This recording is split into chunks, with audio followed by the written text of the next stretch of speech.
இன்றைக்கி evening school விட்டு வந்ததும் வெங்காய பஜ்ஜியும் டீயும் தம்பிங்க கேட்டாங்க, ரெடி பண்ணிக்கிட்டு இருக்கிறேன்.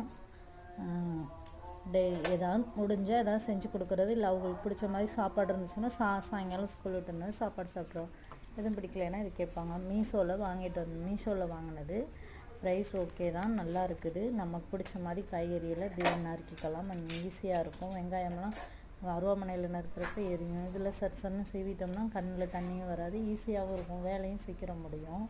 அப்படியே கடல மாவு போட்டு வெங்காய பஜ்ஜி செஞ்சு கொடுத்துட்டு பாத்திரம் விளக்கணும். பாத்திரம் விளக்கிட்டு வீடு வாசல்லாம் கூட்டிகிட்டு இப்போ ஈவினிங்கே பாத்திரம் விளக்கிட்டோம்னா கொஞ்சம் ஈஸியாக இருக்கும். நைட்டு 8 மணிக்கு தோசை இட்லி ஏதாவது தான்.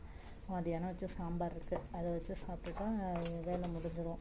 நைட்டு படுக்கிறப்பயே பாத்திரமாக விளக்கி போட்டுட்டு படுப்பேன். காலையில் எழுந்திரிச்சதும் ஈஸியாக இருக்கும். எழுந்திரிச்சதும் ஸ்கூலுக்கு ரெடி பண்ண இருக்கும். எங்கள் வீட்டு நாய் ஹூப்பர் பேர்.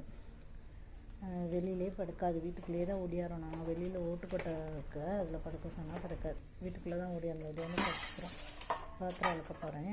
பாத்திரம் விளக்கிட்டு வீட்டில் போட்டுவிட்டா சாமி ரூமெல்லாம் சுத்தம் பண்ணிவிட்டு செவ்வாய்க்கிழமை சாமிக்கு போட்டுட்டு சாமி பண்ணிட்டா வேலை முடியாது.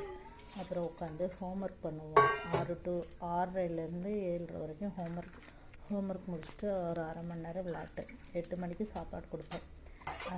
கொடுத்துட்டு 8:30 போய் படுக்க சொல்லுவேன். படுத்துருவோம். நானும் வேலையெல்லாம் முடிச்சுட்டு அவங்க வந்ததும் சாப்பாடு கொடுத்துட்டு படுத்துருவோம். 10 மணி 10:30 படுத்துருவோம். அப்புறம் காலையில் எழுந்திரிச்சு சாப்பாடு செஞ்சு ஸ்கூலுக்கு அனுப்ப கரெக்டாக இருக்கும்.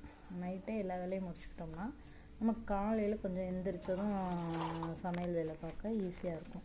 பாத்திரம்லாம் விளக்காமல் அப்படியே வச்சுட்டு படுத்துட்டா காலையில் எழுந்திரிச்சு அந்த வேலை ஒன்று பார்க்குறப்ப அதிக வேலையாக இருக்கு தெரியும், ரொம்பவும் டயர்டாக இருக்கும்.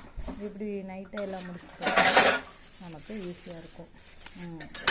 எங்கள் வீட்டில் நாங்கள் 4 பேர், 2 பசங்க, நாங்கள் 2 பேர்.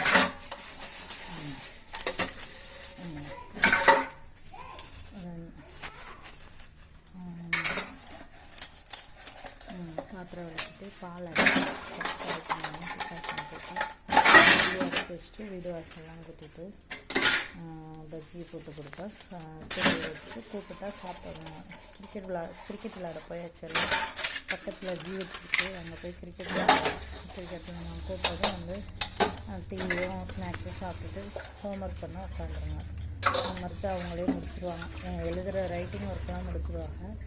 படிக்கிறது மட்டும் நான் போய் சொல்லிக் கொடுப்பேன், படிப்பாங்க. டீ ரெடி ஆகிடுச்சு. டீயை வடிகட்டி வச்சுட்டு அந்த பாத்திரத்தையும் விளக்கிட்டா வேலை முடிஞ்சிச்சு.